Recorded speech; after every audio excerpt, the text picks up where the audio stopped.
Hello, welcome everybody. Thanks for joining me here. Ground stop in San Diego, backdrop of the United Lounge here.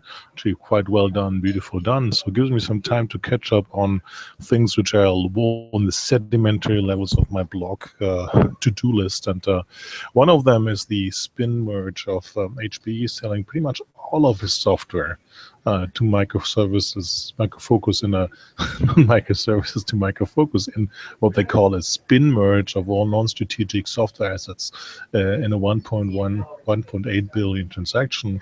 HPE will actually own a piece of that. This is why it's a spin-off and a merge at the same time. I think nominating half of the board, putting executives there. So it's kind of like it's almost a diversification software asset strategy happening here. But what are the top takeaways in that? So really interesting is because HPE's strategy, Meg Whitman's path, which he's taking, is totally diametrical to what we see with the other players in the industry, where either people still believe that software and public cloud are very important and actually moving well. We see that at IBM.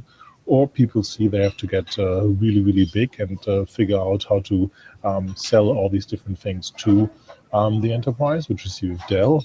Or they want to integrate everything together for lower cost of ownership, engineered together, which is the old IBM mantra that we see over at Oracle. So HPE's strategy couldn't be not leaner and meaner. I tweeted out a couple of pictures of the TV series Last Ship, not particularly good, but very similar to, I think, The Last Ship, which is basically the card which Meg Whitman is playing after having gotten rid of professional services, software assets, and more through these spin merge moves and other moves recently. And on the flip side, of course, focus is always a good thing to do, right? You need to focus on things. And maybe the larger HP has been distracted. And this is something we hear since a long time with the separation to HP, the printer and consumer business. So the whole big idea going all the way back to Carly Fiorina, another HP CEO from 15 years ago, is definitely something of the past. Focus which Whitman wants HPE to take is on the software-defined data center, which certainly is a growth path and a definitely change on how data centers are run. The big question, however, is how many of these on-premises data centers will be still there, right? Just the other day, there came a McKinsey study out. Who knows what McKinsey does in IT, but they certainly will get read by a lot of non-IT people on boards, predicting a much faster move to the public cloud. And similar to my news analysis on Dell Technologies being live, at some point I will do this slow move to the cloud, fast move to the cloud scenario for HPE, because HPE will be a significant player if nothing changes. Unfortunately, it never happens that nothing changes. So how well this can materialize for SAP, but everything is subjugated to SDDC. And basically that also means, which has not been said, that HPE going forward is going to be an on-premises player. There's nothing wrong with being that. The question again remains how many data centers will be built going forward.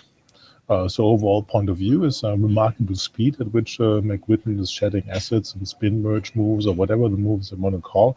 It took HP 15 years or so to get the software portfolio together. Now it's been gone in less than 12 months since HP and HPE have been separated. The question is, what's the long-term viability if nobody builds on-premise data centers anymore? Because similar like Dell, HP doesn't have a track record of being the provider of gear for any of the public cloud providers out there, mentioning like the top three with the usual Amazon, Google, and Microsoft. So that remains the number one concern. We'll see how HP will do. Focus is always a good thing, and the next quarters will tell us. The proof will be in the results. Thanks for watching. Appreciate it.